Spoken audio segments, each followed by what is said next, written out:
let's talk about running in the heat. So it was the first truly hot run for me for the year in the first hot week of the summer. First thing I noticed on my run, really hard to keep my heart rate down. This is because as the heat increases, our cardiac output goes down, which means that basically the heart has to work harder to pump the same amount of blood to the periphery. So you're gonna notice this at the same paces that you typically run, you're gonna have a higher heart rate. So if your training plan calls for zone 2 running, you're gonna have to decrease your expectation for distance that you're gonna get in that amount of time. Part of the reason for this is our blood volume will go down as 1, we get dehydrated, and 2, we tend to shunt blood to the periphery, so our extremities, so that we can sweat and cool those body parts down. The cooler we can keep our body, the better we are going to perform. So as our body temperature increases, for every degree, we're gonna see like a 1 to 3% decrease in performance. Doesn't sound like a lot, but it definitely feels like a lot when you're on your run. Another thing that may or may not be obvious, but you're gonna lose a lot more water from sweat in the heat than you do on a regular day. This means that hydrating alone, just with water, is not enough. You have to have something in your water if you're gonna rehydrate so your muscles can use those electrolytes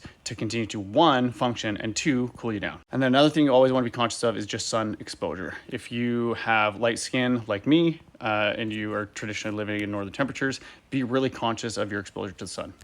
Personally, I don't like wearing sunscreen. I find that it decreases my sweating ability and my ability to cool myself down. So most of the times, if I'm gonna be out there for more than 20 to 30 minutes, I'm gonna wear something with long sleeves. Something with UPF, SPF, whatever you want. Wool is a pretty good sun blocker, but something that's going to 1, help you regulate your temperature, and 2, keep the sun off your back. Don't get burnt, stay hydrated, and don't forget that your zone 2 is gonna feel a whole lot different when it's 42 degrees.